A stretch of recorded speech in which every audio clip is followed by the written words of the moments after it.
আপনারা আমাদেরকে ওভাবে বরণ করে নেবেন সামনে নির্বাচনে ইনশাল্লাহ। অভ্যুত্থান পরবর্তী 7 মাসে মানুষ দেখে ফেলেছে কার পকেটে দুর্নীতি, টেন্ডারবাজি, সন্ত্রাসী ও চাঁদাবাজির কত টাকা ঢুকেছে। আর তাই তরুণের আগামী ইলেকশন হবে এসব দুর্নীতি, টেন্ডারবাজি, সন্ত্রাসবাদ ও চাঁদাবাজির বিরুদ্ধে।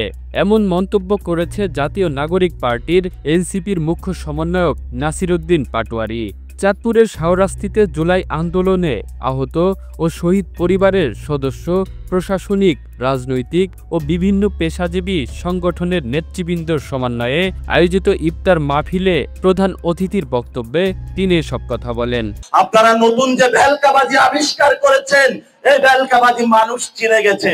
গত 7 মাসে মানুষ দেখেছে তার পকেটে কত টাকা দুর্নীতির টাকা ঢুকেছে, টেন্ডারবাজির টাকা ঢুকেছে, সন্ত্রাসের টাকা ঢুকেছে।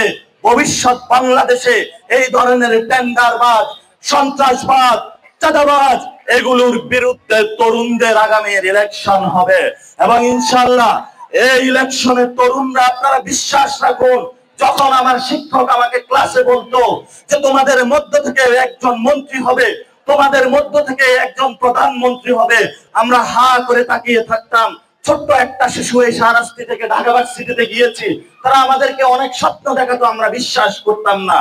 কিন্তু আজকে আমাদেরই ভাই মন্ত্রী হয়েছে, আমাদের মধ্যে কেউ আবার ভবিষ্যতে মন্ত্রী হবে, আমরাই পার্লামেন্টে যাব, আমাদের মধ্য থেকে প্রধানমন্ত্রী হবে। এই ভয় দেখিয়ে আমাদের মধ্যে লাভ নাই, আমরা পার্লামেন্টে যাবই যাব ইনশাআল্লাহ। তিনি বলেন, বিশ্বাস রাখুন, নির্বাচনে তরুণরা পার্লামেন্টে যাবেই যাবে। তরুণদের চোখ এখন পার্লামেন্টের দিকে।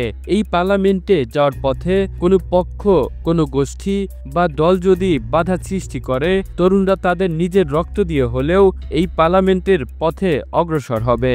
এ সময় তিনি আরও বলেন, আগামী ইলেকশনে জাতীয় নাগরিক পার্টি মসজিদের ইমাম, শিক্ষা প্রতিষ্ঠানের সম্মানিত শিক্ষক ও সমাজের গণ্যমান্য ব্যক্তিদের মনোনয়ন দেবে, যারা এতদিন আর্থিক সংকটের কারণে নির্বাচনে অংশগ্রহণ করতে পারেনি। অনুষ্ঠানে জাতীয় নাগরিক কমিটির মুখ্য সমন্বয়ক মাহবুব আলম, যুগ্ম সদস্য সচিব মোহাম্মদ মিরাজ মিয়া সহ জাতীয় নাগরিক পার্টি ও বৈষম্য বিরোধী ছাত্র আন্দোলনের বিভিন্ন পর্যায়ের নেতৃবৃন্দ উপস্থিত ছিলেন। Kamrul Islam, the news Bangladesh, national desk.